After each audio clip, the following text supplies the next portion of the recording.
There he is. Hi, Nikki. Hello. Nice to see you, Rick. Nice to Hey, see how you doing, everybody. Swami? Marshall. Okay. Yay. Well, yeah, and I've actually I didn't quite finish your book, Rick.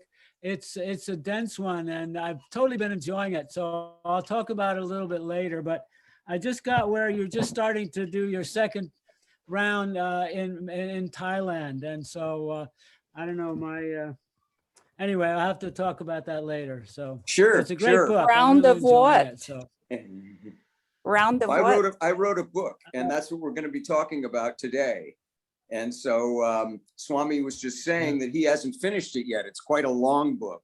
It's about all my adventures over 20 years. Oh my gosh. Yeah, so I've gonna been be wanting to do that So- for over 20 years, my adventures for the last 50 years. well, I had a lot of adventures, and you'll hear about some of them. Yeah, You know, yeah. So it's a 500-page book. It's very well written. And there's Tim. And All right. and Derek is in there, and Vincent. Okay, hello everybody. Where And, did uh, Heidi go? Heidi, oh, there's Heidi in there. Okay. Yeah. And Derek, Sky, if at a Stephen, certain Mark. point you could Hey, mute your Vincent. speaker so that we can focus our attention mostly on what Rick has to say. So if you could mute your microphone, Sky. And, Right we'll now go or from when he there. starts? Right now or at 4:30? Well, I mean, Well, 7:30. anytime we are between now, unless you're going to say something. Yeah, Yeah. mute it. I wanted if please. you to want to say ask- something, you can. Yeah, I wanted Go to ahead. ask, have you, any of you been to Indonesia? yes. Yeah. I'm reading no, an actually. excellent book called Indonesia, Etc. by a woman who, American woman who spent years there. She used to work for, anyway, she's written a book. She went to all the islands. It's fascinating. All Great. right, Good. Well, that's well, great to yeah. hear. Okay, Okay. good. Okay. All right, so So who's here? Vincent, how are you doing? Good. okay. Glad to hear it. And Stephen Chubia, we see you also on. What you pointing to there, Vincent? You're not muted. Oh, something's wrong with your speaker or something. Gotcha. your Okay. microphone. Okay, we can do sign So language there. we'll do sign language and lip reading and so on. So we can do that. Okay. I'll Well- practice. Good, Rick. I love how your shirt matches your backdrop. Yeah, do you like that? That is We're psychedelic. trying out some new Yeah. stuff. I So love it. Swa- I love it. Swami, to answer your question, you see me on Kanamaste, but you're going to see me Yes. tomorrow at Harborside. Oh, great. Oh, okay. Alright. Okay. Great. Stephen. Great. Yeah, we're going to be at Harborside Dispensary tomorrow in the afternoon from 1 to 4 to have a kind of meet and greet. So if any of you happen to be in the Bay Area and can't get enough of us, so you can come on over and buy some good weed and hang out for a while. Yeah. So Good yeah, old it's gonna be fun. Harborside. Yeah, And About we've been 4 to with 6. Harborside now since 2011. 4 to 6. He's actually right. So, and we see some new people here: George McGaffin, Mark Donegan, and Not 4 Lauren to Taylor. 6, 1 to 4. 1 to 4. Yes, 1 to 1 to 4. 4. He was pointing 1 to 4 on Yeah. on I'm just saying- Friday. I'm just saying, what about afterwards? Oh, what about afterwards? Oh, okay. Well, at 4:20, we'll probably be getting in our car and burning a joint. And then we're going back to San Francisco where we stay with some friends that evening. And then we're going to a 4th of July party on the 3rd of July. Yeah. But maybe we can meet in the parking lot after, Vincent. No, that's Steve. Oh, Steven's saying that. Yeah, Steven is saying that. Okay. Oh, and I'll there's get there Lauren during Taylor. business hours. Yeah. Ah, Okay. okay. Yeah. Got it. Got it. Okay. Okay. So I see, and Cool. Jack is grinding up some flour there with one of those special grinders that we got for, what's the name of that company again? Phoenician out of Phoenix, Arizona. Venetian, Venetian, Yes. yeah. It's a right. good grinder. Love how it holds the papers right It there. holds the papers Yeah, isn't there, that yeah, cool? uh-huh. Yes, Wow, Yeah. that's very cool. cool. Yeah, but Thinking of everything these days, you know? Absolutely everything. And so we want to thank Tim over here, who's with Heidi, for introducing us to Oh, he's Rick. got the same shirt, Tim. Oh, too much. Everybody Okay, needs one. Yeah. It's a very cool shirt. It really I is. see, yeah, I love it. I love it. How So- you doing, Heidi? My dear friend Heidi. Good, good. yeah. Okay. All Love ya. So anyway, I'll just show Wow. you now, everybody, this is the book that Rick wrote. And you can see it's 500 pages and it's jam-packed, action-packed. And, you know, one of the things that's great about the book is that, you know, I was in San Francisco starting in 67, 68. And you describe in the book some of the loads that you brought in, and you describe the quality of the cannabis. And I'm saying, I know I smoked some of that stuff. I'm You sure know, 'cause- if you were in the Bay Area, you did. Yeah, did. right. And I remember one thing, you got a really crappy load from the Arizona thing, and it was like sticks and stems and so on and so forth. And I know I smoked that one too, you know. You It's like, probably At did. a certain point, That was the you first took load. whatever you could get. That was the And so first on. time we did it. We got, we got bricks that were just filled with seeds and stems and sticks and Coca-Cola. It had the sticky substance all over, but we cleaned it up and we actually sold it Yeah. and actually, made enough so that we could do the second trip. Right, Amazing. right. People were desperate back then. Yeah, Let's yeah. face it. No, Yeah. no, Yeah. but in those days, it was all seed and stems because we would take record jackets and do the thing with the papers and get all the seeds out and so on. Yeah. And that's Well, of don't course where the forget- seeds started. Don't forget What's there was some weed that was brought in from Kansas at the same time, that was Ah. actually hemp. And it didn't get you stoned. It looked beautiful. Everything was wonderful until you tried to smoke it. And all you got was a headache and a bad attitude. Yeah, right. Yeah, that's Oh. that. No that wonder ditch we weed. started growing it in Humboldt in 69. Well, that's why. It I'll was get into that a horrible, little that bit more. Mexican crap. I'll get into Wow, that a little wow. bit more about the whole Humboldt thing.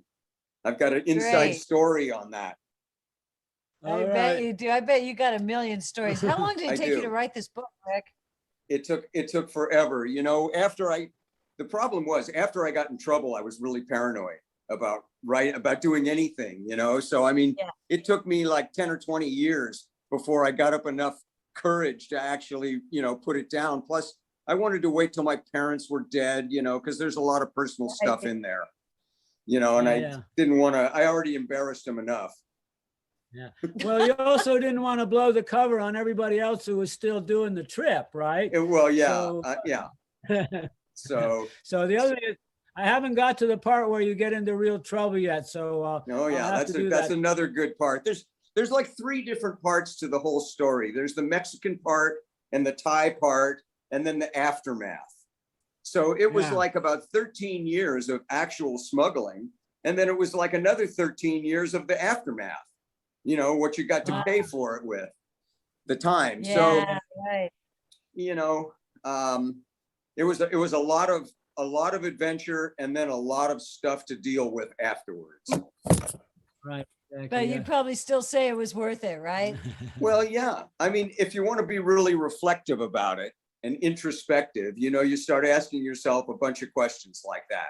Was it worth it? Would I do it again? Could I do it again?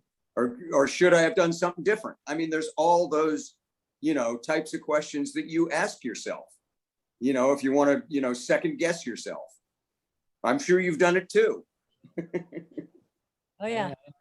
Right. Well, Well, no regrets, actually. But No I think the thing regrets. is, I think I really want to thank you for writing this book, because this was kind of a part of our folklore, part of our history, part of our cannabis culture that was hidden for so long, right? Because the word this was that you didn't talk in those days. You didn't tell anybody about nothing, right? And then, as you show in your book, as soon as the group that got doing the smuggling got too big, that's when you got trouble. Right? That's right. When more That's people right. were dialed in, because then you didn't know who this guy was, friend of a friend of a friend, and it's like, uh-oh. Yep. So And and I now, wanted to keep it small. That was my goal, was to keep it just a few people, around us. But as time went on and it got bigger and bigger, we just couldn't do that. There were too many people that kind of knew about it and wanted in on the action. They wanted us to Yeah. load them. We Yeah, did 3 exactly. trips before anybody else did 1. So that was pretty interesting between 74 and 76. We had done 3 Right, trips on that boat. Imagine everybody sailing from Los Angeles or San Francisco to Los Angeles, and there to the Philippines, and then through a typhoon, and then on to Thailand, and then back. Yeah. I mean, I was just thinking, how did you guys not kill each other on board the boat for like 3 Yeah, months? really. Sailing Well, back, we're all, when you're all, you have a singleness of purpose, you're all into the same thing. Everybody knew each other and got along. I mean, sure, there were moments when you want to kill anybody, but you're doing something that's so unique and so much fun and plus you have all that weed to smoke during the time that you're sailing. Right. Right. So there was never a shortage of that. You just don't want to run out of That's so matches. true. Right, Yeah. exactly. Yeah. So I want to say that I tried to read your book twice, and I Mhm. got about almost through the first chapter, and I got so paranoid. I mean, I literally was shaking, and I had to put it down. So Well, it I've was heard that now from about 3 or numerous 4 months people. later, I tried again, and I get halfway through, right, the first chapter, and all of a sudden I'm sweating bullets here, right? And I'm just reading the book, right? Yeah. Well, So that's happened to finally, when lots you- of people. There have been quite a few people Yeah. who've reported back to me that happened to them, especially in some of the sailing stuff, and, people had to put it down. They just couldn't go on. I had one woman tell me she got sick to her stomach. Yeah. Wow. No, that's how good the writing Yeah, is. no, it says a lot about That's your how good the writing. writing is. And you're really Absolutely. there. You're in the scene that's happening. And so actually now when you came on the show, I said, okay, I really, really got to do this. So, I got through the first chapter, and then I've been not quite clear sailing, as you would say.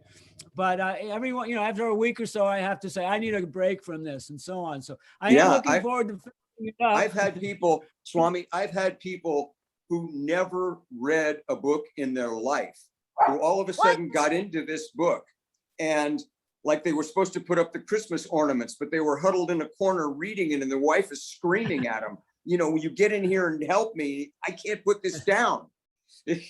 So I've had stuff like that going on. I've had people who don't read at all, who just couldn't put it down, which to me is, says something so much, because that's, as a writer, and as a writer who hasn't really written a lot, that to me is the most important thing, if somebody likes the writing.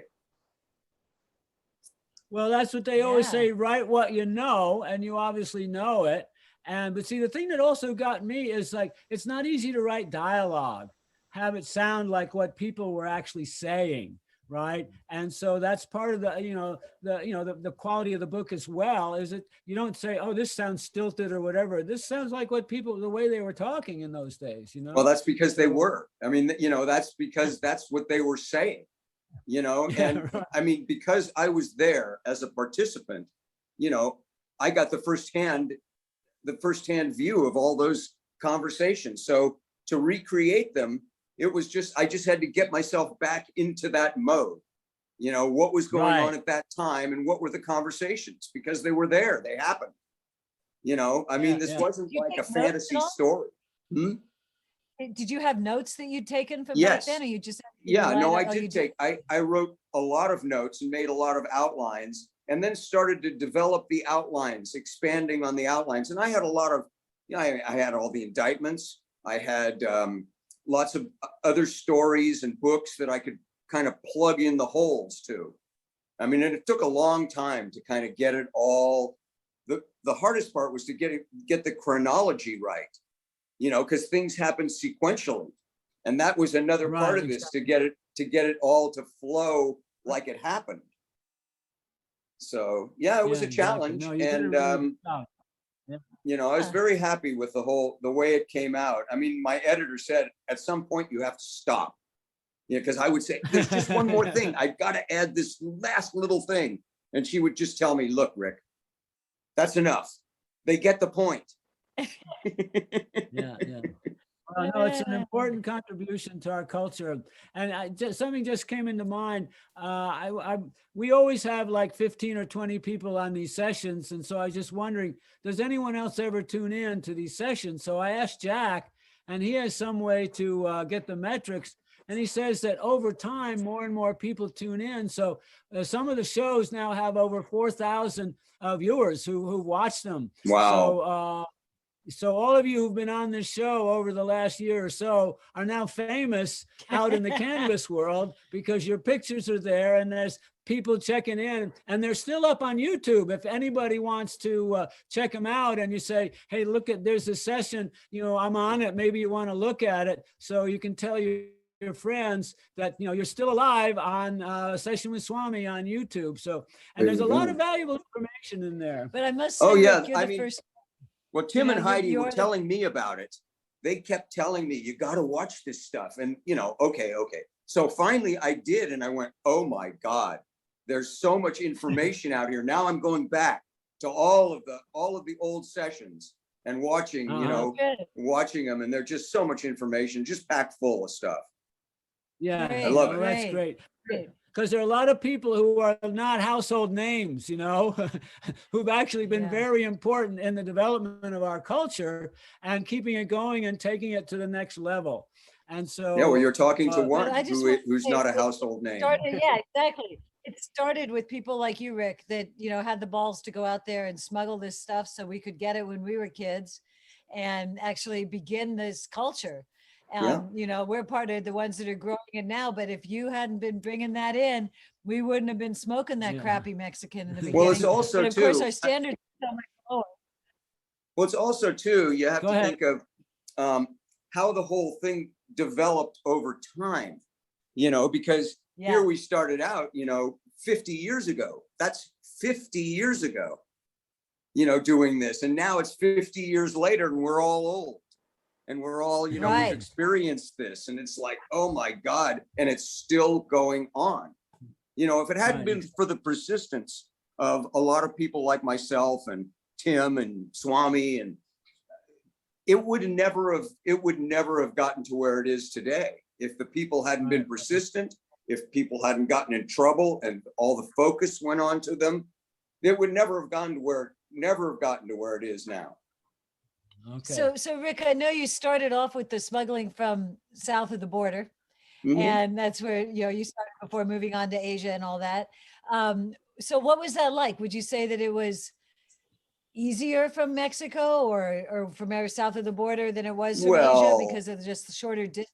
What yeah, was that? I would What say was it was like? it Give was us a all a story. learning. Give us a good It, story. it was all part of a learning and growing process.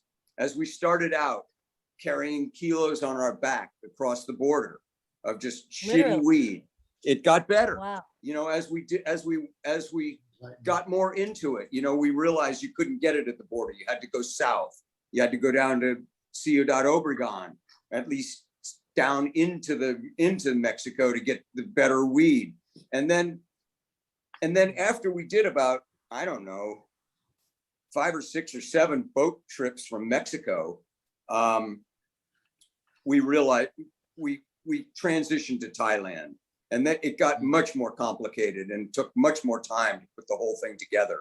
It actually, the first trip to Thailand took a year and a half in planning Wow. just to pull it Wow. off. Rick. Hey, there he is. Well, hey, you also started the transition. You went into Sensimilla, which was the beginning of actually the mother plant, whereas Mexicans at that time didn't know the difference between female Right. and male. They just jammed them all in the freaking bag. So Rick was also in the forefront of bringing Sensimilla. And then when he made the transition to Thailand, the Thai were already hep at just isolating the female plant. And that's why the quality was there.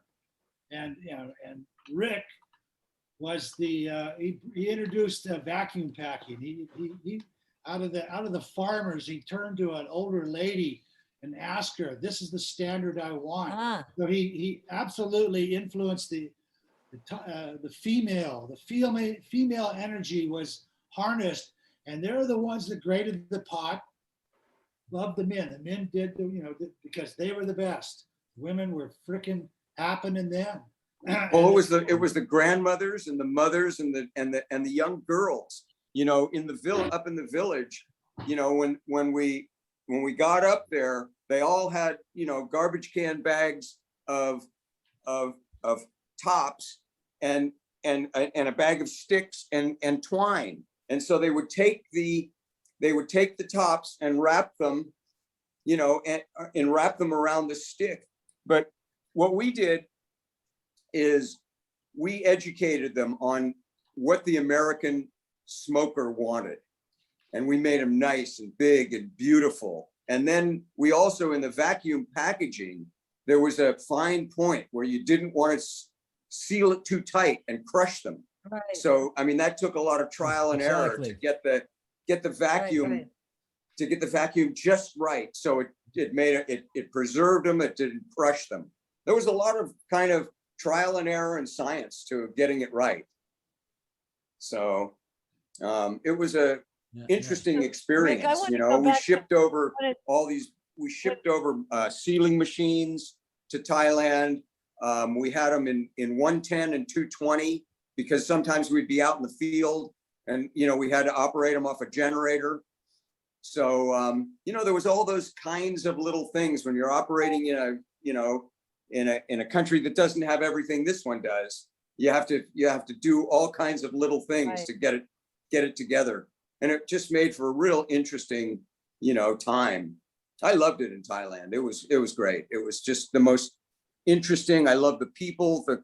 Now I can be in hot weather, and like we just had up here. It didn't kill me, but my wife, I mean, she melted in that weather. She's not used to it, but spending all that time in the tropics, you're pretty used to it, Rick can read. Yeah, no, definitely. So Rick, I have a question to get back to Mexico. I want to know about, so this, in the very beginning, when you were literally bringing it in on your back, how was that wrapped and what was that like? I mean, how far did you have to walk?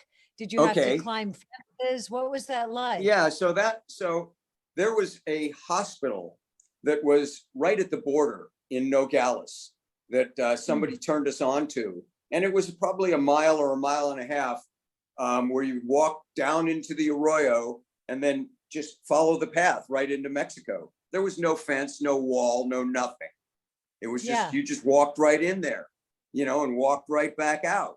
The packaging, it was all in kind of butcher paper.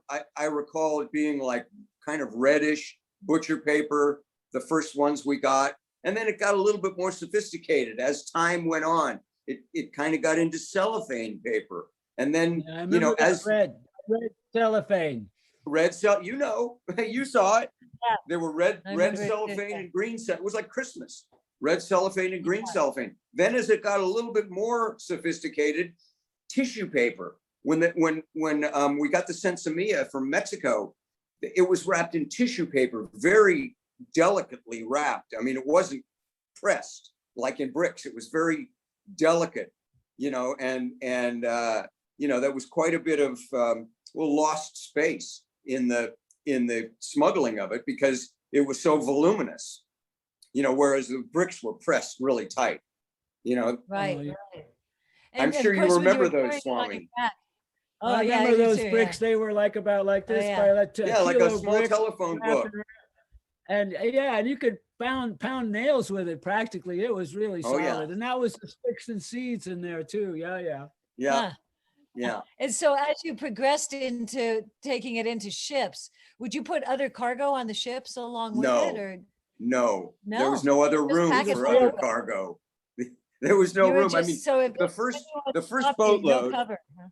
the first boatload that we did from Mexico, we just piled it all in there and it was everywhere. It was all over the boat. I mean, and we had a patrol boat, a Mexican patrol boat came right up to us. If they had come aboard, we would have been finished right there, but they didn't. You know, Killian, who was the captain, Wow. he was just so cool under pressure. He just waved, smile at them. Hey guys, we're fine. You know, I mean, it happened so many times. And I mean, he was the perfect smuggler. Wow. Yeah. So, Well, see, yeah, but it was but everybody everywhere in that boat. understand that these boats were, they were boats that were usually in sailing competitions, boat races. Correct. And they were Yeah, all they were fitted out racing for boats. racing boats.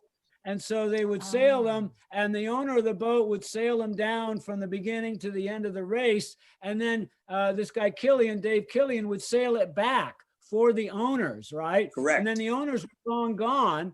And so you connected up with Rick, and we said, we can fill this boat with weed. What are we waiting for, right? Exactly. And so then you got Not more only that, sophisticated. Not only that, but we brought it into the yacht clubs. But Killian was very well known. He was a well-known sailor all on the West Coast. So we could go into Del Rey Yacht Club and he would have a place right at the guest dock, which is where we unloaded, right at the guest dock at Del Rey Yacht Club on the first Wow. trip. You know, and we just put the, Yeah. you know, on the dock, they have these carts. So we just put all the weed in sail bags, put them in the carts, took them up the ramp. And I was in the back of the truck and just piling the kilos, stacking them in the truck. And then the guys would go back and get another bag, bring it up and dump it in. Just like you were unloading many- sails from a race.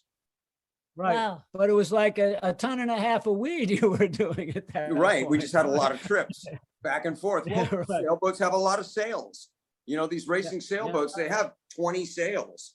So it's not Right. unusual to make numerous trips with the dirty sails to clean them and all the other stuff. So Right, right. that's how we did it. Ah. I remember the time you Ah. put up the first spinnaker and you pop it out there, and it's just like, you know, racing along on the wind. And then another time when Killian is so drunk, he's on the steering wheel and so on, and you're about to crash, and the mast is about to break, and just crazy stuff. Well, let me tell you a little bit about that one, because that was a very interesting thing. Okay, Killian was an alcoholic, right? I mean, the guy he drank like a fish.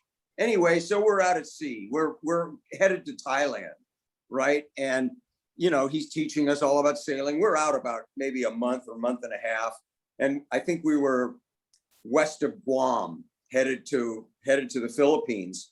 And, you know, he's fixed this beautiful dinner and drinking all afternoon into the evening. And so we're all in bed, and, you know, around midnight, I guess one of the guys, Joe, woke up and the sail is collapsing and filling. You had the spinnaker up. We were on like a 2-week spinnaker run, downhill run, just is amazing out at sea. And there Killian, Joe gets up, goes up because he's hearing the noise of the spinnaker collapsing. He goes up and there's Killian slumped over the wheel, over the helm, you know, and just by instinct, he's keeping the boat from jibing because it would go up, but he was such a great sailor, you know, so, I mean, we relieved him from watch.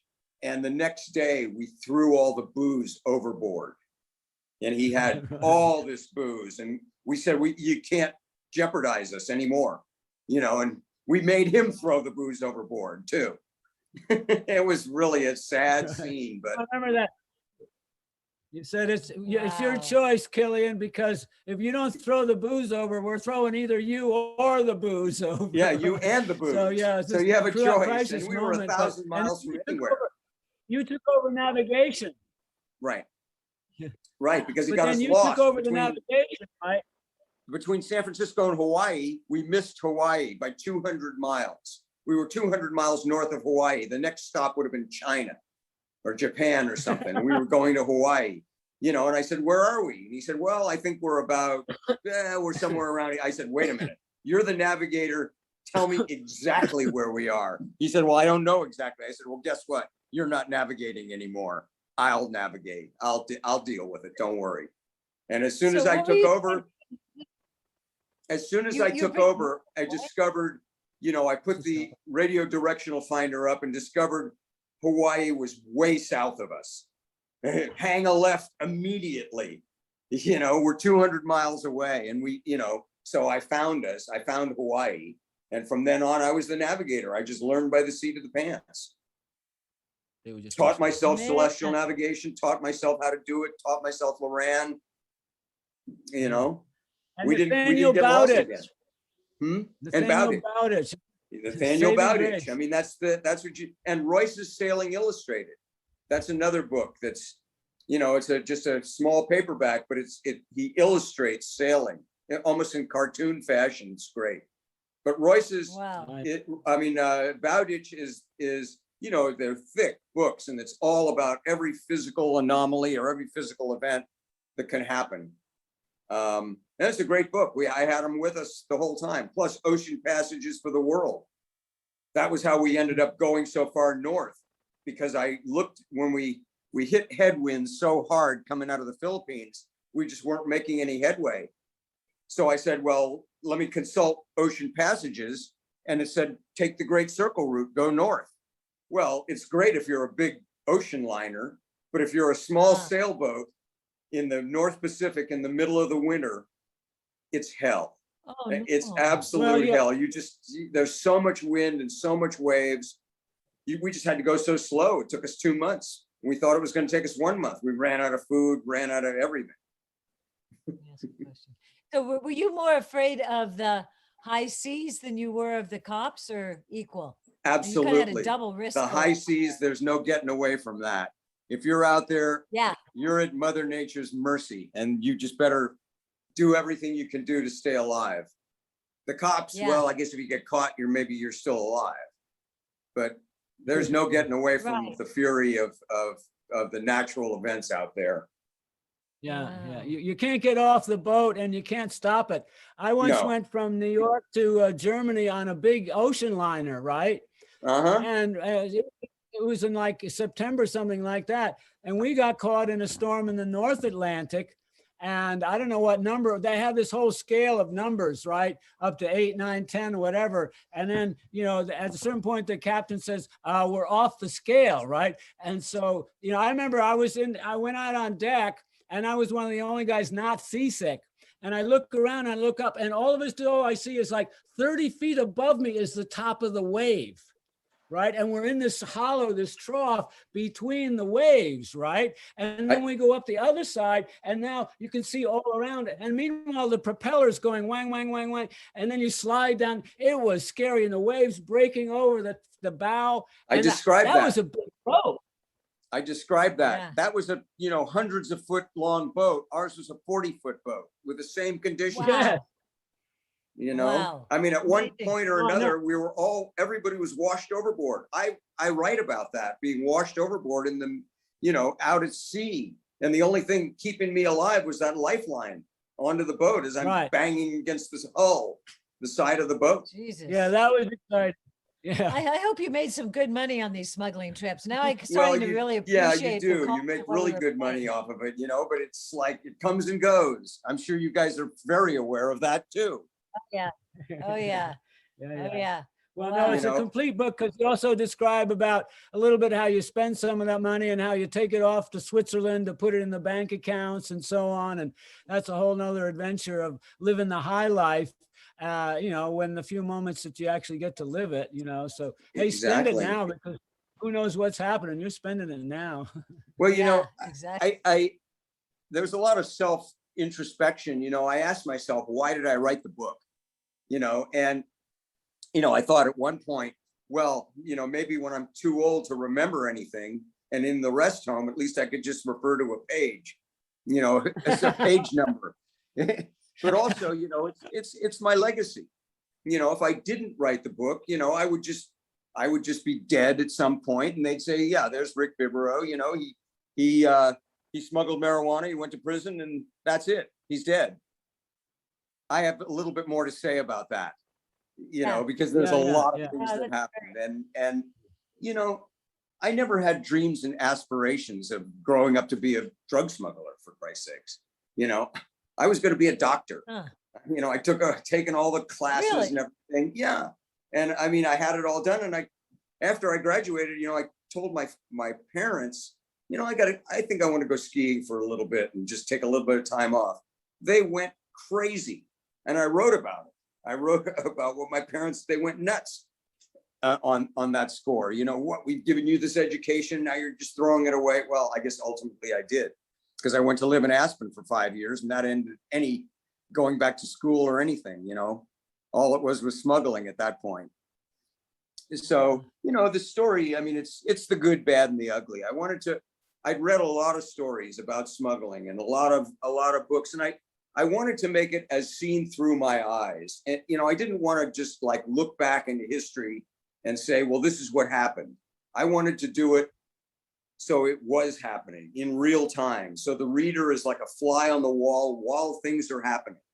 And that's how I viewed the whole thing, to write it that way. So and I felt that you said in an email to us that you might want to read a few passages. Was there a couple of the favorite passages you thought you might want to read for people? Yeah, there were a couple, and I kind the of book? thought about that a little bit. I'm not sure, because we only have a certain amount of time, and Nikki was kind of saying, wait a minute, I don't think I want to waste, I mean, in so many words, so much reading, because I could read the whole book to you. That's what I really want to do. I want to do an audio book. That's one of my goals here, is to do an audio book. Oh, yeah. yes, Oh, do. great. Oh, you know what?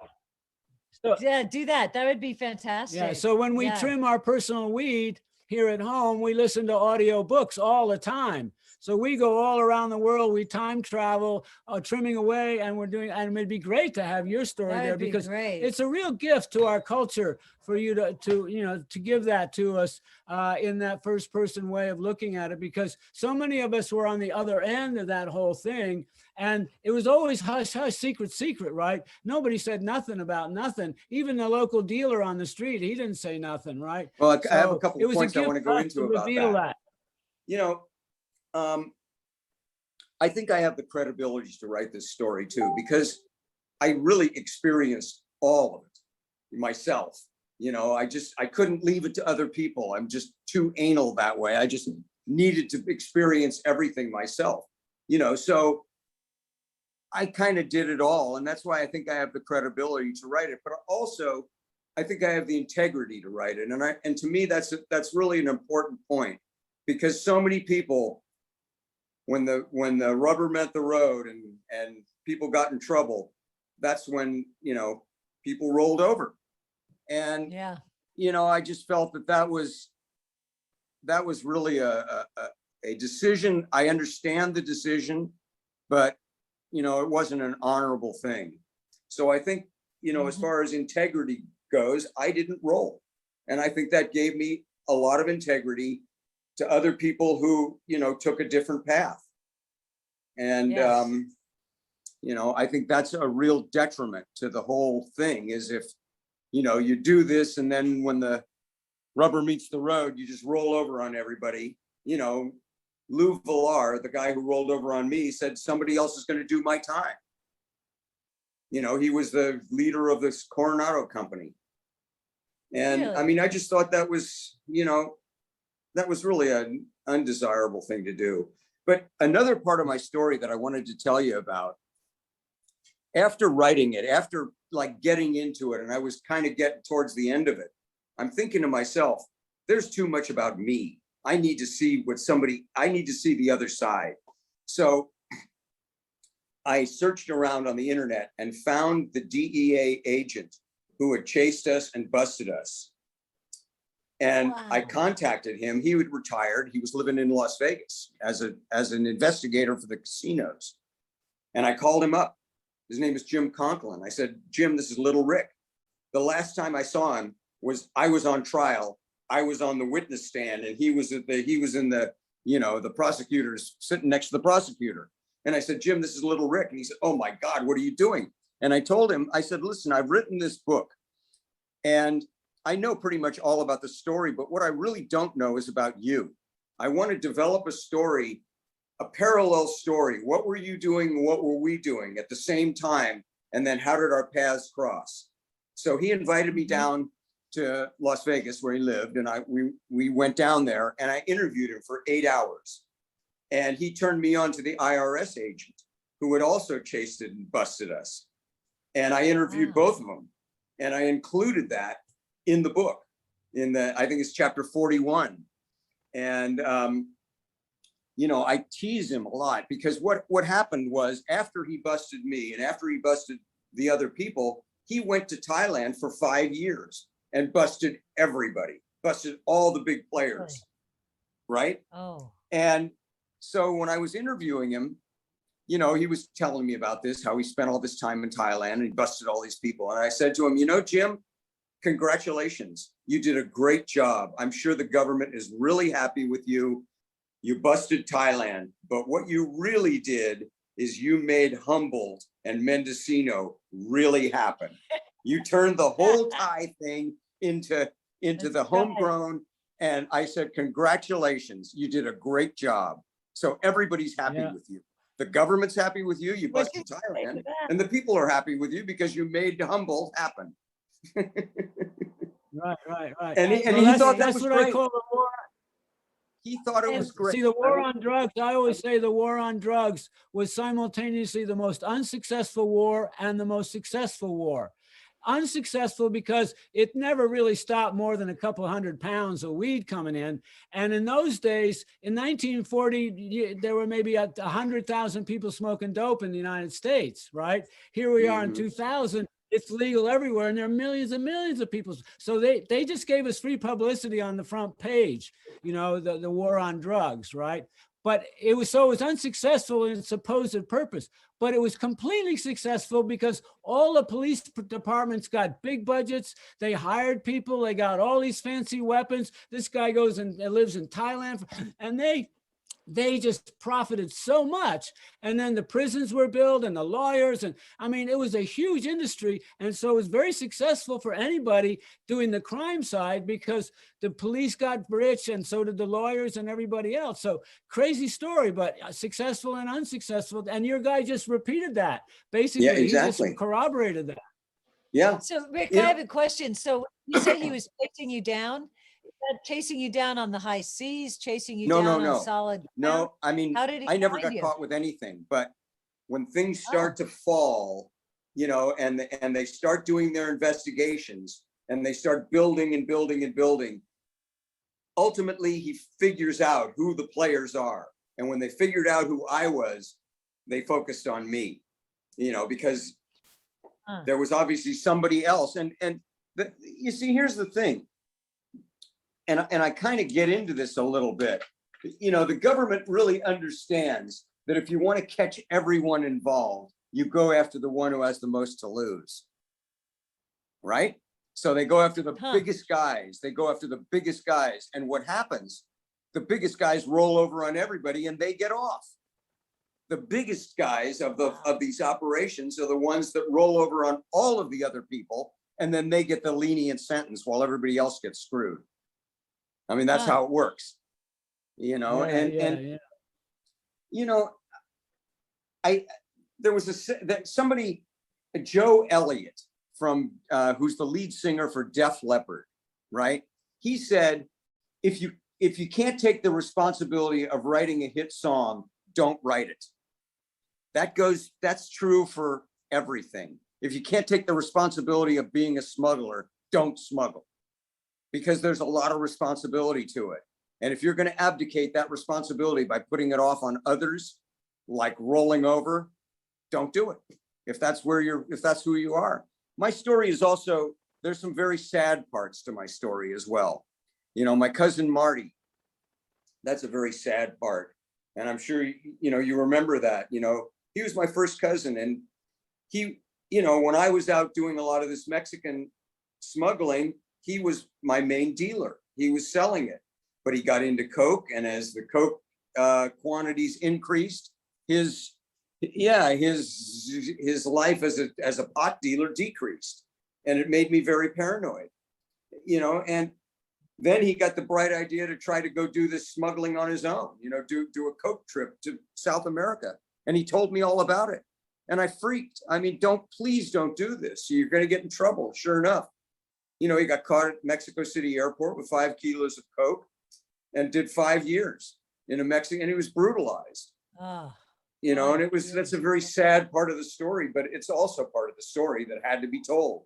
The consequences part, you know, bad decisions make for Yeah. great stories. That's something I've kind of honed in on, but with great consequences too. Yes. You know, generally those consequences could be greater than the story that's the great story from that bad decision. So, Yeah, yeah. so anyway, So I'm looking forward to finishing the book. One of the things I also appreciate is at the end, you tell everybody at the end what happened to everybody in the last, just more recently, and that's kind of revealing. yeah, I try like, to close that was it circle, you Ciro know, who try to did- bring it around.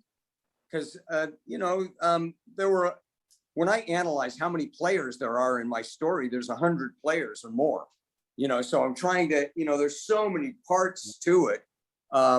So I tried to get the prominent players and see what they're doing, you know, bring it back around.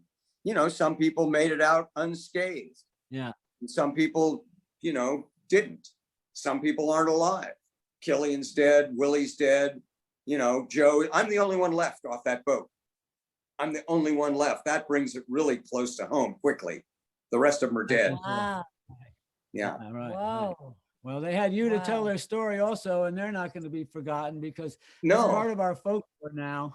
So Rick, could you give us a rundown? I'd be really curious to know, like, okay, you're setting up a trip. You say there's like, you took 1.5 years to set it up to just go on the journey.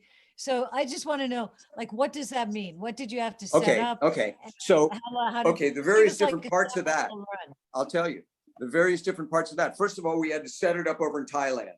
So I had a Thai partner who had been living over here. So he set it up in Thailand to get the people to score the loads. And then the boat, after we figured out that we wanted to do a Thai trip, we needed our own boat. So we found a boat and we had to re-outfit the boat for, you know, it was a racing sailboat. So we had to re-outfit that boat for an ocean crossing. We reconfigured the sail configuration. We turned it from a sloop into a yawl, but we wanted to conceal the whole load as well. So we built these stash compartments. You know, took all the sail lockers and all that, and reconfigured them, and then we fitted wood pieces and sealed the load in the boat once we loaded it, so we could stop if we wanted to without worrying about somebody coming aboard.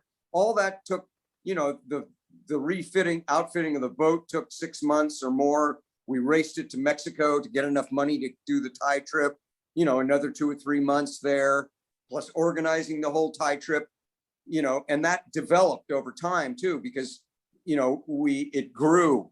So we got these, the sealing machines and the bags, and sending all that stuff to Thailand to organize it, to build a production line. These are all things that took time, you know, and research, and, you know, I mean, it wasn't like you could just put this trip together in 5 minutes. No way. You know, Right, talk right, about the right. family you met up in Thailand to get the good weed, because everybody, you have to understand, the very first Thai sticks, which were like knock your head off, the real stuff, the chocolate and various things like that.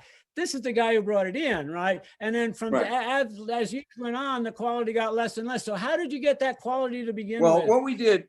what we had, and we called it the right of refusal. So we told them, you know, I got to go up to the growers and meet them and meet the people and tell them, you know, share with them my thoughts on how we wanted to do it and how it was going to be the most presentable. And so we told them, you know, we only want the top quality. We only want the top part of the plant. You know, if you have other parts, send it to somebody else, because if you send it down to us, we're not going to pay for it, and we're not going to throw it away. We just want only the good parts of the plant. So when I was up there, we got a chance to talk to them and tell them that, and show them exactly how we wanted the sticks, exactly how we wanted it to look. And they really appreciated it. They realized that I was their benefactor. I was the final benefactor. So, I mean, they wanted to do everything they could do to make me, happy and so that we did the trip. It was really interesting how they did it, how they brought it down. The growing is up in Northeast Thailand, and we had our ranch where we processed everything down in the southern part of Thailand. It's like a 10-hour drive. So what they would do is that we had these 10-wheel trucks, these big trucks that they carry supplies in, and we would pile the sticks in the bottom, and then they would put plastic over it, and then put manure on top of it, fresh manure, all the way up, fill the truck with fresh manure. The guards, the border, there's all sorts of checkpoints all over Thailand because there's lots of insurgency and all craziness. And we go through those checkpoints, and they're not going to unload all that shit, from the back of the truck. It stunk like hell. We took all that stuff off because we had a farm. So we used the manure, as fertilizer. But that's how we smuggled it down in Thailand. Wow. Yeah, because Yeah. the rules are pretty strict there too, for sure. Well, yeah, Absolutely. I mean, you're just the death penalty over in that And part of what the was world. your average size of a load? Was your average load at least a ton? Yeah, a ton. We did like a long ton, I think in the first 2 or 3 trips, that's about 2,200 pounds. Some of the larger trips towards the end, we did about 3 tons. And then we did the trip that went down, that was 7 tons up at Nia Bay Oh. in Washington. Oh my God. I don't know if you've gotten to that part yet, Swami. No, I haven't. You're just about to start. Geez, I on won't that, spoil the that for you, high-tech but thing. And you had your doubts about it from the beginning, but Yeah. something said you had to do it. But yeah, this Well- is up and And was that on a sailing ship as well? No. That couldn't well, have been. no, That it had was to on be- a big oil tender, one of those like they tend the oil rigs Yeah. with. And what it was we were working with this group called the Coronado Company from Southern California. And they had this very high-tech offloading plan where they were going to use helicopters from the National Guard. They had contracted with some of the flyers from the Washington State National Guard, and they were going to use these Chinook helicopters to offload the 7 tons in these big wire cages. What happened was the ship got delayed, and so the ship arrived in Washington in August when the fog set in, and they couldn't offload it with the helicopters because they couldn't see the water. It was pea soup. They couldn't see the water, so they had to scramble, and the boat crew was getting all paranoid.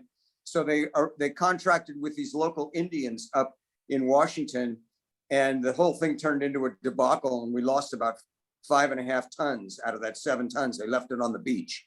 You can read about all Oh. that stuff. It was just heartbreaking.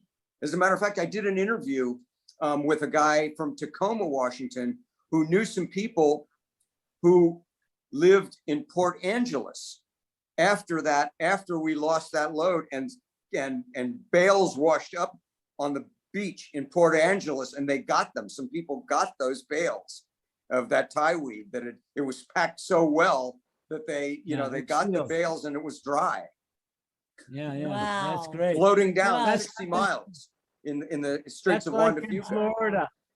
That's Yeah, great. like It in was Florida, in like the grouper, the square grouper. The square grouper. The Square grouper. Yeah, I know And that you know story about all too. the guys from Black Tuna and those, I mean, that was a real debacle. The whole Florida thing where they arrested the entire Everglades city and took all the men who were all involved in the smuggling.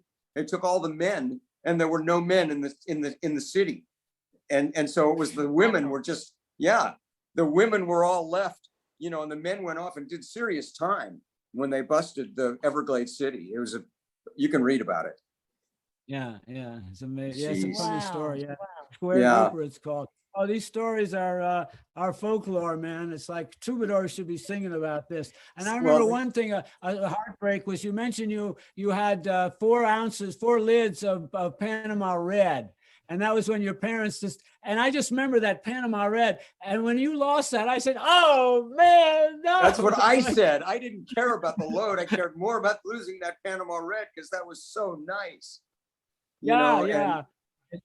And I'll tell a little bit about that story. It was after the first boatload, and we didn't really have a place to put it. And there was a few things happened and we ended up taking it into one of the other crew members' parents' house.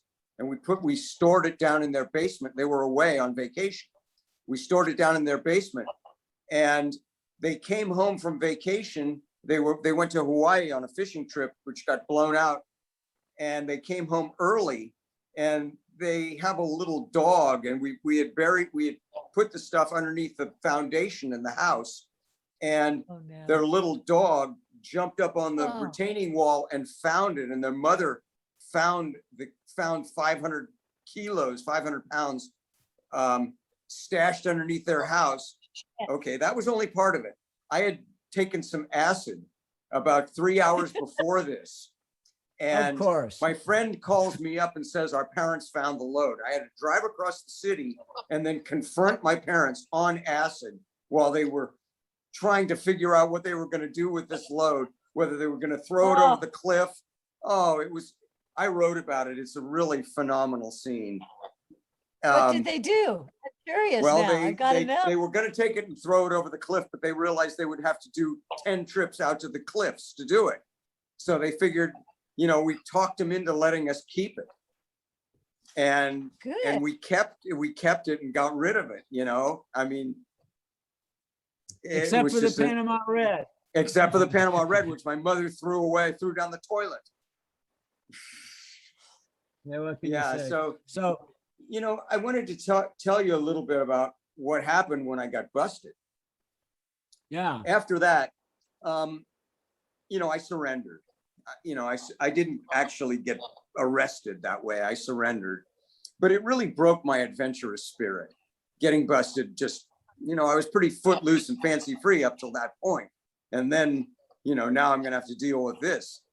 What ultimately happened is I went on a 30-year hiatus where I didn't smoke any weed or anything, because I felt that, I felt that I didn't want to do anything that was going to make my time longer, and you can get all kinds of drugs in prison. So I just made an agreement with myself that I would not do anything that was going to jeopardize my time. So I stopped for those 3 or 4 years. Well, it was actually turned into 10 years because I had probation.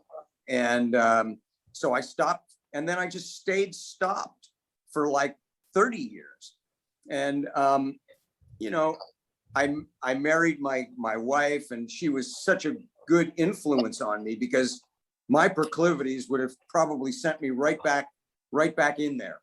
And, she kept me out of that. And, just for 30 years, I didn't smoke or do anything, and then my daughter, we finally came up here, I think in 2014, up to Washington. My daughter said, Dad, you've got to check these dispensaries out. And I had no clue. I had absolutely no clue what was going on. I went in there and totally blew my mind. It was like, oh my God, this is what we dreamed of, and here it is. And, I think you had it easier than we do now. But, well, yeah. it was such Well, a that- revelation. And you mentioned something, Nikki, which, why aren't we back at the good old days with no taxes and all this other stuff? Yeah, Yeah, that's a really good question. And it's, yeah, life was probably a lot simpler in a way back then. it was. And when would you say the year was that they started cracking down? I mean, it sounds like, in the very beginning, you're just walking across the border with backpacks.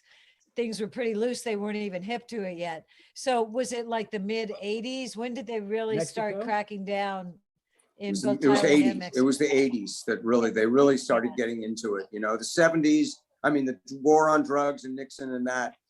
But in the 80s, I'll tell you what really happened was the sentencing guidelines got much more severe in the 80s. And that's what really turned the tide, because before you could, people were just getting probation for huge loads and stuff. But when the sentencing guidelines, and they took the discretion away from the judges, and they had guidelines, first offense, 10 years, second offense, 20 years, third offense, 30 years for large loads.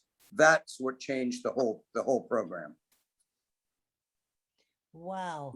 Yeah. Yeah, that did change the world. Amazing. I But can then remember- the Humboldt and Mango came, Mendel came in there and there weren't any big loads anymore. You know, people Right. like 10, 20 pounds across the country. And that's how it became invisible. Just millions and millions of people trading across like, you know, hermit crabs on the beach or something like. You never knew Yeah. which one had the weed, right? And so, but the big money wasn't being made anymore. Yeah. That was the thing. You know, and I had a little moniker that we used to say, you know, during the whole time we were working, it was think good thoughts. You know, it's like when you're crossing the border, when you're doing anything, if you think good thoughts, the things that you're doing won't be in your conscious mind. And you can say think good thoughts, but there's much more to it than that. It's like it's got to go to your soul. Right. And you can ask Tim about this. He can tell you about it, that it's such a deep concept that you have to believe what you're doing so much that you're not going to give away what you're doing, especially if there's border crossing involved, you know? Yeah. So Ah. it's an interesting concept, but it's much more than just those three words. It's much more than just think good thoughts. It's a very deep concept. Well, and what were the, you know, I was a dealer in the city at the time, probably at the very bottom of your scale there. So what were you paying for it in Thailand, for example? I'd be curious to know. It was about, I think it was about 100,000, it turned into about 100,000 a ton Oh to my sell God, for that's 3 all. million a ton. 3.5 million. That's good profit. Yeah. Well, I but see you know, why. there's that's just the raw numbers. There's the cost of doing business, you know, which Yeah, I'm sure you right. people are Like- very well aware of. You know, I mean, Yeah, it's yeah. not Buying a just those sailboat or numbers. something. Yeah, it's the cost Wow. of doing business. You know, there's lots of expenses, especially a trip like that. You know, another thing too that Yeah. we did was the moving of money around the world. Yes. You right. know, we did it the old-fashioned way. We just put it on our bodies and put it, you know, in packs and put it in briefcases. There were other ways to do it. People got more sophisticated and were able to transfer it through banking channels. We really didn't do Right. that. And we put like $1 million on the boat. We shipped the boat over and put like, you know, buried it in the boat, hid it in the boat and shipped money that way. Or we bartered over, Wow. you know, just on our own person, you know, and, Huh. and when I went to Europe to stash some of the money, we took our dog and we had a, you know, a dog kennel, a big dog kennel in one of those bean, you know, one of those LL Bean beds in the bottom of it. But in the bottom, underneath the bed and underneath, we had like $100,000 also. Huh. So he was a smuggler too. The Well, dog. speaking Funny. of other smugglers, I want to point to Tim in the background here, who just got the joint same. So he was one of your partners on that. And before we go into that, I also want to, Marshall, if you want to wave your hand, Marshall revealed to me that he was doing the Eastern run to Afghanistan and so on, which was a different kind of hashish Oh yeah, run. we had So, people doing that too. I sold you a want to lot say of something, Marshall? Afghani. Say hi. Hi. How you doing? We started All right. into the 60s in Afghanistan. We first would send stuff out of Pakistan, and our, you know, would be like elephant statues stuffed with hash. And our most successful one was probably they would weave it into namdas, which is kind of a rug, a felt Oh rug. yeah, we got rugs. Yeah. I had a friend who used to bring it Nepalese and rolled up in carpets. Right. I sold a lot of that. They would felt these little pieces into the namda, and then you'd tear it completely apart when it got here and different stuff. And eventually, ours came to grief. Somebody rolled over, of course. And, Yeah. that. Well, that's how it happens, you know.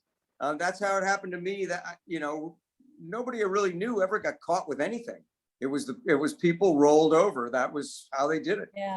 Afterwards. You know, it was sad that that's what happened, but that is what happened. And, you know, I get it, but I don't like it.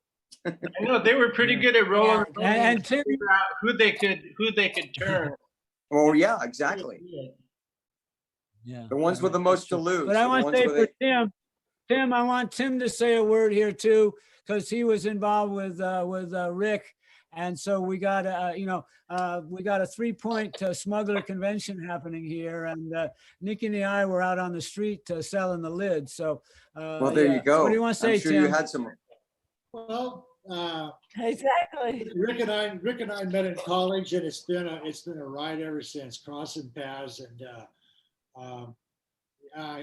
I have great respect for him. This man is probably one of the best sailors in the world.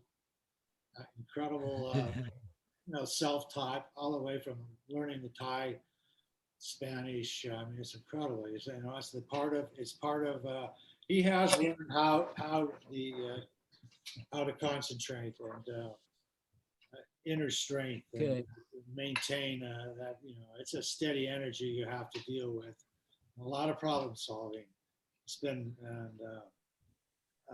Well, Tim turned me on to a lot of the books. Mary Blewett, you remember that one? yeah, that was the original. There you go. I read it at Tim's suggestion. And Royce's. They were all. And Royce's. Yeah, picked up on those when I was, learn how to sail El Toros. So Yeah. yeah, very, And after Yeah. just So I have a question. Would you pay? What was it? I was wondering if you would pay in, like when you would score in Thailand, for example, would you pay with American dollars? No. You pay with Thai money, with baht. Baht, So how would you B-A-H-T. transfer that? Yeah, Well, yeah, you the just baht, but convert it. how You would go to the money changers. You go to the money changers and you convert it. I mean, we had people in our group who were money changers. So we got the great rates. Ultimately, you could take money to Hong Kong and then they would transfer it through the banking system from Hong Kong to Thailand. But we smuggled it straight into Thailand. I have a picture Wow. of me going through customs in Thailand with I had a money belt on me. Somebody snapped a picture. My friend snapped a picture of me. Yeah. God. Right there. But then after a while, you would ship the boats. You wouldn't sail the boat from the U.S. You'd put the boat on a shipboard and have it delivered like an automobile, a whole sailboat, right, with a mast. And that was but then you probably could part of also our put- downfall. That Oh, was really? probably Yeah, part of our they create downfall that. because laziness, that equates to laziness of not sailing it both ways because, shipping it, we shipped it aboard a, container ship twice. And another group, they shipped their boat the same way. One of our people told somebody else how to do it and they did this exact same thing. And that's how I think we got heat on us. Huh. Yeah. Huh. Too much of a I mean- coincidence. Yeah. Yeah, too many coincidences, So, Wow. Oh, But, man. So scary. yeah. Yeah, you got another story about the events that happened. People are wanting to hear some of your. I could your read you one. I stories. could read you one if you want Okay, me read to. us one. All right, I'll read Yeah, it. yeah. All right, let me set the stage. Tim will love this one. It's his favorite part. all right. Let me just get to the spot here. Hang on. Yeah, this is it right. Yeah, Okay, I'd love so to see some photographs from back then. Are there photos in here? Yeah, there's a few photos. there's There's some. photos. I didn't Oh, want to he's make a it a picture handsome book, dude. but okay, so we had just loaded and we were sailing out of the South China Sea, crossing the South China Sea to the Philippines. I was very careful plotting our course back across the South China Sea. The winds were light, so we were forced to rely on what Killian called the iron jib, the engine. It took us 1 week from the time we left Koh Lan to when we pulled into the small village of Apruahan on the southern Philippine island of Palawan to refuel. It was a quick in and out stop. While Joe and Killian oversaw the transfer of fuel from the dock to Nepenthe, that was the name of the boat, Willie and I went to the local market and purchased more soft drinks, beer, fresh fruit, and vegetables. I got a funny feeling from that place. The people in the market seemed very uptight and not friendly at all, like the people in Dumaguete, I said as we powered out of Apruahan a little after noon. Yeah, the fishermen at the dock were very nosy. They asked questions about what electronic gear we had on board, and they kept asking me how much stuff cost, Killian added. One guy wanted to go aboard and look around, and he kept pressing me until I physically pushed him back and said, "No way, Jose." Another guy asked me if we had any guns. I said we had an old bolt-action hunting rifle for sharks, Joe said. I think it would be a good idea if we get the weapons out of their stashes. You never know. Keep them hidden from sight, but readily available. Okay, let me just backtrack slightly here. I'll take a hit of that, Swami, thank you. Yeah, thanks. That was good. When we loaded, and when we loaded everybody, we always offered them guns because you could get anything in Thailand, you know, just for their safety. So they gave us an M79 and 2 M16s and a bunch of ammunition. So since you fired the grenade launcher before, Joe, she's your baby. Rick, you're probably familiar with the M16 from basic training. Why don't you get reacquainted? Willie, I want you to keep a good watch, okay? You're our eyes, Killian said. The Palawan Passage is a stretch of coastal waters west of the island of Palawan. 3 hours after leaving Apruahan, Willie, sitting on the cabin top, spotted 2 native bancas. The long, narrow outrigger boats powered by fast outboard engines were overtaking the Nepenthe, whose cruising speed under power was at best 6 or 7 knots. Uh-oh, we've got company, Willie said. 2 native boats moving up astern real fast. I'd say they're doing at least 12 to 15 knots. Killian came up on deck from below where he had been making sandwiches. Willie handed him the binoculars. These guys are closing quickly, Killian said. He made a snap decision. Joe, Rick, get the weapons up here right now, but keep them out of sight. Make sure you have enough ammunition. If these guys get closer than 300 yards, I'm going to start maneuvering to see what they do. Willie, keep alert and see if you spot any weapons. I had been steering the boat, but following Killian's orders, I turned the helm over to him and, along with Joe, went below and readied our weapons.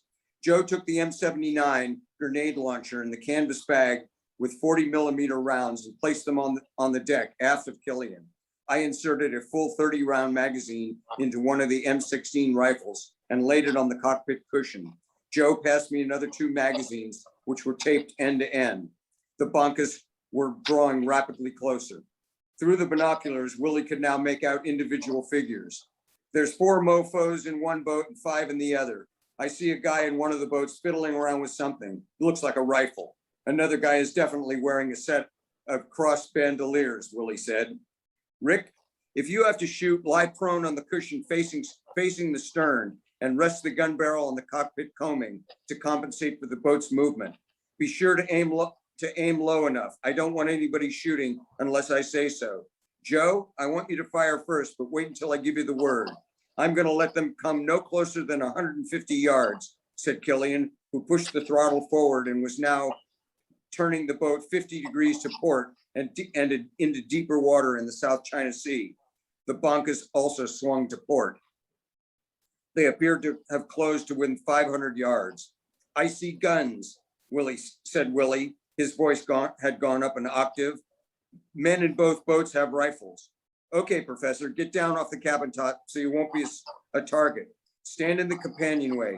Joe and Rick stand by. Load the grenade launcher and get set, said Killian, glancing astern. Joe got behind Killian and sat facing forward so the M79 was concealed. He broke open the breech and inserted one of the oversized bullets. Snapping the weapon shut, he pulled the adjustable rear sight. He pulled up the adjustable rear sight.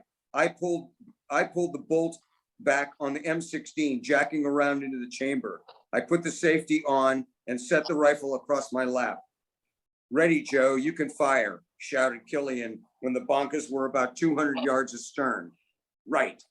Joe stood up and turned around. He raised the M79 to his right shoulder, the stock barely touching his cheek, adjusted the rear sight and squeezed the trigger. There was a crump-like sound and an exploding 10-foot geyser, maybe 50 feet to the right of the outside banca. Again, yelled Killian. Rick, you fire after Joe's second shot. Joe quickly reloaded, raised the weapon and fired again.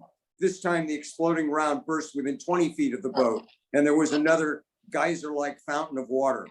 Both Bancas were now veering to starboard, desperately trying to get out of range. Lying in the prone position on the cockpit cushion, I thumbed the safety off, switched the fire selector to full automatic, and started firing short bursts. The noise was deafening. "Shit!" cried Killian as a hot shell casing from the rifle's ejection port struck his bare back. Several of the men in both Bancas raised their weapons and fired erratically in Nepenthe's general direction. Small pops could be seen in the water some 50 feet away, not even close. "If this is the best they can do, they should be in a different line of work," said Willie in a loud voice, monitoring the action through binoculars from his station in the companionway. I fired another long burst, which emptied the magazine.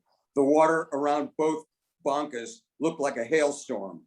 Willie noticed one man who was standing up shooting at us, fell overboard as the Banca on the right abruptly swerved to port. "You missed, Rick. You're not as good a shot as you thought, because I see the man overboard swimming back to the boat," Willie exclaimed, looking closely at the scene through the high-powered binoculars. "Looks like he just lost his balance. Must have dropped the rifle. I don't see it anymore. At least you didn't kill anybody. That's all we need. That'd be the icing on the cake, and you'd have really fucked us." "There you go again," I replied, "always blaming others. Maybe you could have scared them away by just throwing the binoculars at them. I'm sure that would have worked. Believe me, I wasn't aiming to hit them, just trying to scare them away. Look, Screwball, if I really wanted to hit them, the only direction they'd be going is down." One longboat stopped to retrieve the pirate from the water who had hastily scrambled back aboard, while the other vessel cranked on the speed, beating a swift retreat. Joe fired a third grenade, which landed between both boats. "Okay, guys, that's enough. Looks like they've got the point. Save your ammo. We might not have seen the last of these fuckers," said Killian. I withdrew the empty magazine from the M16 and took the weapon below. Willie maintained a vigilant watch until the pirates had disappeared from view. With grins and high fives all around, each of us breathed a sigh of relief, silently hoping we'd seen the last of them, but vowing to remain alert and on guard, especially in these waters. "I've been saving this for a special occasion," I said, climbing back up the companionway ladder with a bottle of Myers rum in my hand. "God bless you, Rick. I really needed this," Killian exclaimed, totally astounded. "Don't get any ideas, Dave. Everybody just gets one glass," I replied. I had 4 coffee mugs in my left hand. "Wrong," Killian said as he grabbed one of the mugs. He ducked below and quickly reappeared, a huge grin on his face. In his outstretched hand, he held a large 20-ounce plastic drinking glass with smiling dolphins jumping through hoops depicted on the cup's side.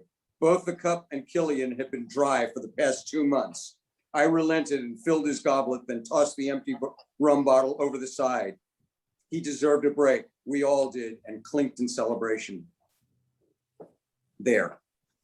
God, that's So that's just scary one of stuff. many adventures that happened. You know, the book is littered with them. It's a chronology of adventures.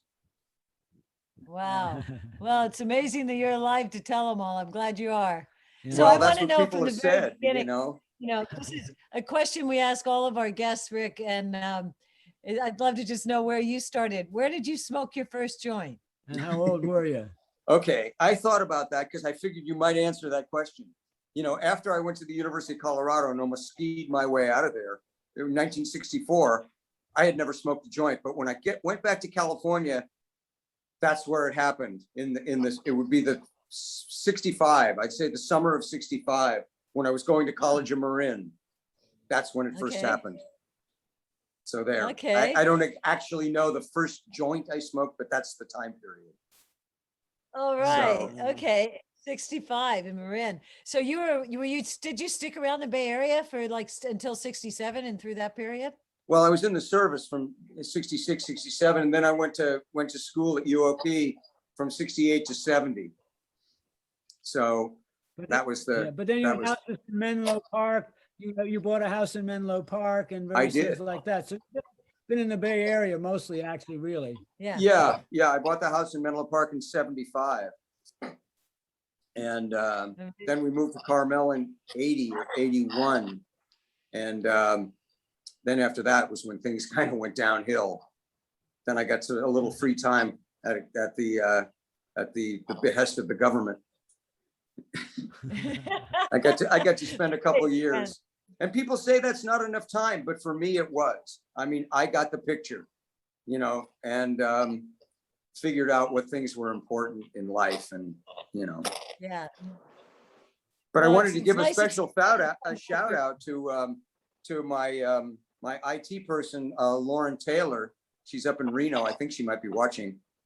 She's helped me. She designed the book cover. She designed these shirts and designed all our merch and everything. And I mean, just a wonderful person. And Heidi and Tim for introducing me to you guys. You know, it's great. I just wanted to, here's the book. I have a copy too, just like Swami does. There it is. You know, it's, and we have a website too. It's called 90tozambo.com. 90, the number 90tozambo.com. And, you know, the book's available in paperback, and it's on Amazon and Kindle. And we also have a YouTube channel, you know, so I'm doing all these chapters on the YouTube channel. So, you know, if you want to really get a flavor of what's going on, just go to YouTube. You can plug in 90 to Zambo and see what's happening there, you know, or if you really want to get inspirational, read the book. It's only 542 pages. Yeah, no, it's a great book. And you better talk about what is 90 degrees Zamboanga. All right. You better tell. Let me explain that to you. Going over there, we entered the Sulu Sea, which is in the middle of the Philippine Islands, on about November 5th, 1974, which is just the time when Typhoon Gloria struck the Philippines with 140-mile-an-hour winds. We didn't catch the eye of it, but we caught the outer edges of it. We probably got winds of 80, 90 miles an hour blowing, and we got blown way off course. We got lost in the Sulu Sea for 4 days. And so after I think it was after the fourth day, I was finally able to, it was terrible weather, and I was finally able to bring the radio directional finder up on deck and start trying to find where we were. And the only station I could pick up was a language I didn't understand, coming from a voice I couldn't really understand. And the only word that I heard was Zamboanga. Blah, blah, blah, Zamboanga was on the radio directional finder. Blah, blah, blah, Zamboanga. And I'm like, what the hell is this? So I went down below and started looking on the chart. And I said to Killian, well, it's 90 degrees to Zamboanga. That's Zamboanga's 90 degrees due east of us. And if that is the case, we are in the middle of the most pirate infested waters in this whole region, which is called an area called Kagay and Sulu. And I said, we're in trouble. And that's how we got the name 90 degrees to Zamboanga, because we were lost and then we found ourselves there. So it kind of went on to become a metaphor of just how unpredictable the whole trip could be. You know, and we came across this name and we said, that's the name of the book. My wife actually said, that's what we need to name this book, because it's unusual and it'll get people thinking about something, you know? Yeah, no, that is a great name. That is totally a great name. Has anyone offered to make a movie of it yet, Rick? Well, that's the direction. I mean, that's where here's the thing. We always said when we were out there doing it, we were sailing, we were going through all this craziness for all these years, we always said to ourselves, boy, this would make a great movie. This would just make a great movie, you know, just all the things.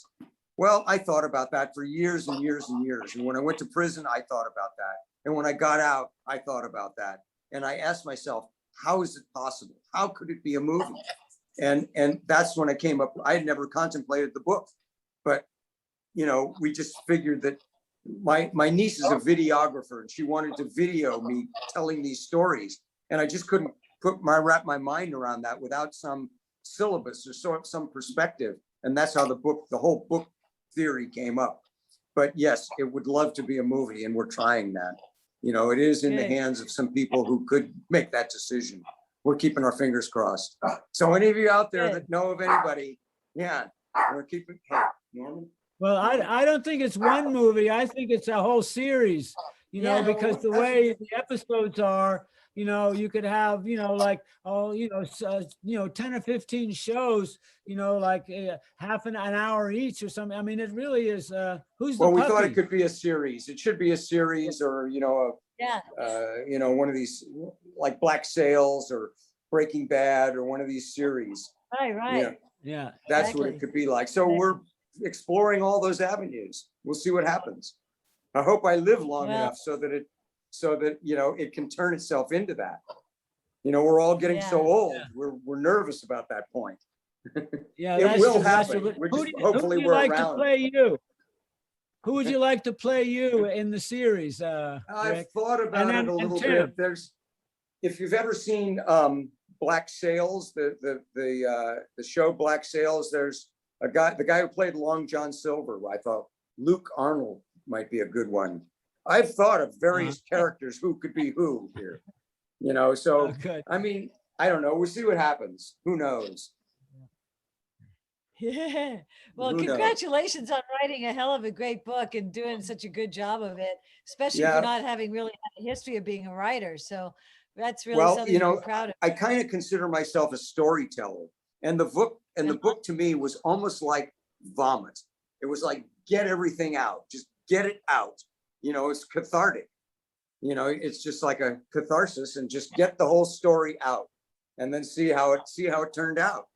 That's how I wrote it. Yeah. No, that's great. Yeah, well, that's good. Well, great That's good. job. So you Wow. all had how to get in touch with the 90 to Yeah, make Zamboanga. sure you all It's as you said, on Kindle, on websites and all that sort of stuff.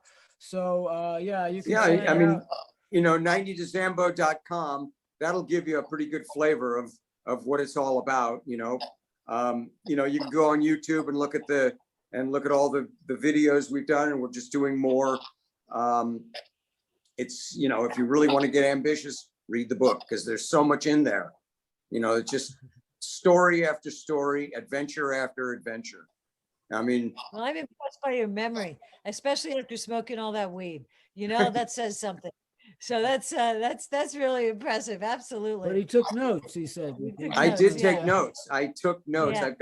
I've got so many notes, and that's how I did it. Just do the notes and start expanding, and then go to the things that are written and plug in the holes, and talk to people, talk to Tim, talk to a bunch of people, who might be able to shed more light on stuff. No, I think it was Right. brilliant when you interviewed the IRS and the DEA guys. I think that was just a brilliant way to go about it. I think I love doing it, and they were so supportive and so helpful, because I was really nervous, and I had to ask them. I said, look, I know you guys are retired. Does that mean you're not going to tell your buddies who aren't retired and they're going to come and get me? And they said, no, that's not going to happen. So, I mean, at least had their blessing that, statutes had run and people were interested in other things now. So, hopefully they weren't going to focus on me anymore. They've already done enough of you that. did your time.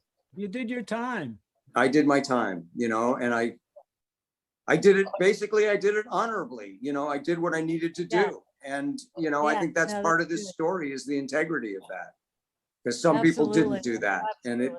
And that was really a detriment to the whole, to the camaraderie and all of the things that you built up for all those years. And then to have somebody roll over on everybody, it just Yeah. left a See, terrible. that was one of the things about the whole subculture anyway. It was a secret society because, thousands of people were smoking, but you couldn't talk about it. You couldn't tell where you got it. Well, that's the and real all of it was- interesting. That's the Yeah. very interesting thing about this book, because like you said, I couldn't talk to anybody about it. And now I have to totally embrace it and talk to everybody Right. about all of it. It's 180 degrees from what I've been doing. So Right. it's Well, a the whole same new with us up in experience the for mountains. me. And I'm Yeah. loving it. Yeah, I mean, I'm that's loving it. great. We're up in the mountains and in the old days, the biggest secret was who's the grower. And, and the growers, but the secret is where they get their water and who's their dealer. And now to be illegal, we have to, first of all, this is where my water, all my water tanks, latitude, longitude, this is my address. You And got to then here's totally my embrace dealer, it. Here's my retailer, and it's all written out. And it's like, it's just so opposite. It's really pretty crazy. Yeah, you Yeah, have to thank you embrace so much. something that you have to embrace something that you've kept secret for all those years. It's a whole different Yeah. dynamic. Yes, indeed. God, indeed. no, thank you so much for Yeah. sharing these stories with us. Really, they're just, Yeah, well, we could go on for a I could long go on time and here, on and on. We really. could do 10 sessions Yeah. here. You know, Exactly. I'll have to get a copy of the book. That's really interesting. I always wondered where the tie sticks. What's the story behind those? I explained the whole thing. Yeah, it's Yeah, all just right check it there. Yeah, out. I You know, watched I write about it. I've written about it. I've written blogs about it. You know, and I've written a whole book about it. So, I mean, if you're ambitious and you want to read that, go for it. I think you'll enjoy it. I wanted to write it like a novel. You know, I didn't want to write it like an indictment. I'd read too many of those. They're boring. Right. I wanted to write it with exactly. the adventure, the excitement, and everything else going on like you were living it, like I lived it. That's how I wrote it. And it's true. That's And the it's other true. thing. It's all true. It's not Hollywood stories. This No, is the no, real this is thing. true. You know, I could have said, No, you know, you know, we could be, you know, on a journey far, far away in another galaxy, you know, like Star Wars. And that's Yeah. a fantasy, but Star Wars is built around a character who was a smuggler, for Christ's sakes. Yeah. Han Really? Solo, that was his gig. He was a smuggler. If you watch Star That's true. Wars, That's true. and That's you the know, whole it's built Dune- into the lexicon of you know, modern novels, modern, you know, society. No, Right, you're and right. there's Dune Smuggling is also, something which that- is also smuggling. The whole, remember Yeah, it's Dune? been That around was about forever. smuggling the spice. Yeah. So anyway, we're Fantastic. talking about true stories here, and what next 2 weeks? Yeah, we're gonna so as some of you may have noticed, we're going to do one more session with Swami this season, and that's going to be July 15th. And then we are going to take a little hiatus until the end of harvest, which will be the end of October, because we're just going to be awfully busy here on the ranch, and we recognize other people have summer things now that we can all actually get out and about again. So we're going to do something very special though for the next one on July 15th.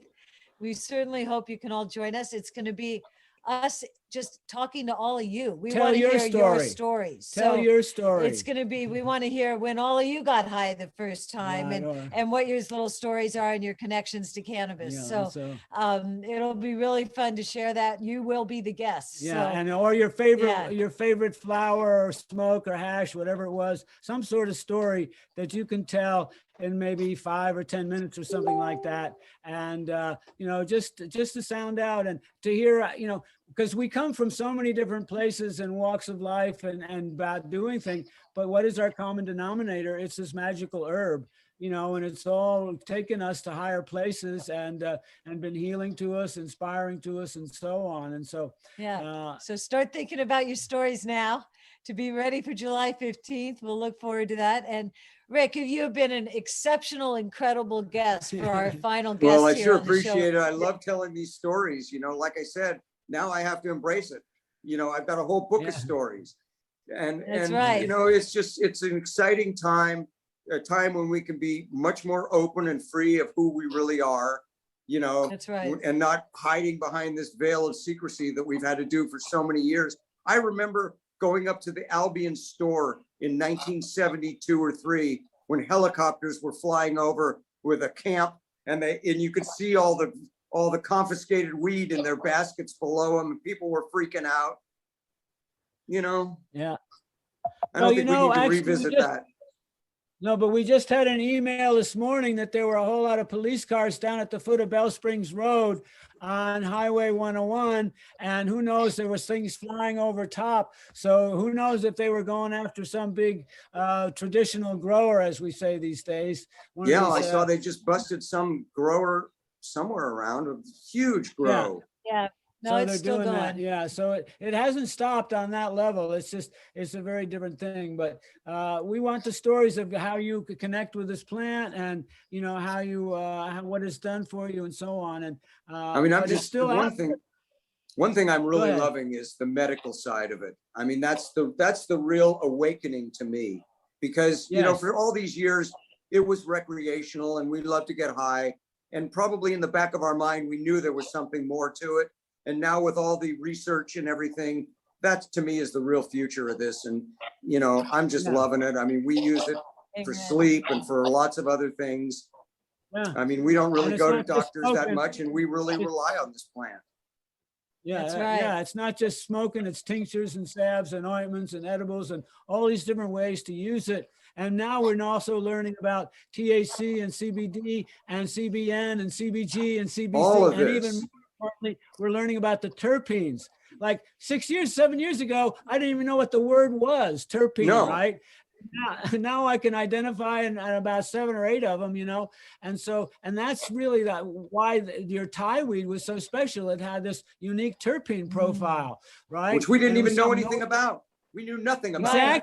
Exactly. But your nose knew, right? Your nose knew, and then your head knew, right? And so that Yeah. was like the connoisseurship that you were able to develop by seeing all these different grades of flower, and then finally say, "Oh, that's the best." And then the Sinsemilla, and I love your thing about how Humboldt was created when they busted Thailand. So, Oh yeah, that's and I tease him and I tease Jim about that. I congratulate him every time I talk to him, and I can call him up anytime. He's a great guy. I can call him up anytime, and I always remind him, "You did a great job, Jim. Congratulations. You were the one who made Humboldt and Mendocino happen. You got rid of Thailand, but you got something even better." What year was that Thailand thing? It was in the 70s, started in about 74 and went to Well, about 89. we grew pot in Humboldt way before that. I Right, got but it was and so 70. secretive and small at that time, Right, you that's know? right. I mean, we grew it for ourselves and friends. Right. yeah, right. It was just very But then it small and very started- secretive, and everybody was all paranoid. We I weren't remember. paranoid in the early 70s. Well, when the camp Not at thing all. started, Yeah. started, that was way after well, that. that was like about 70. I remember going up there in 72 or 3 and seeing Camp that. wasn't up there that early. I know, because I left because of the cops. Yeah, I can remember going up there and visiting with that Drought happened. and helicopters chased I me. remember it all happening, yeah. It Exactly. happened. Listen, So folks, it- we have to sign off now. We All have right, to- well, we're it's gonna been great. I go down really the city. appreciate it. I'm gonna come and Yeah. visit Thank you so guys. much. I Okay. want to Please see, do, I want to And come and please. visit. just an announcement, we're going to be at Please. Harborside Dispensary tomorrow afternoon, as I said before, from 1 to 4. If anybody want to be around, then come and say hello. Anyway, we have to run. Yeah. And thank you so much, everyone. Yeah. And thank you especially Rick and also TM and Marcia. Yeah. And so, but thank you so much. Best of Thank you luck to too. That's called a why. I've also liked to talk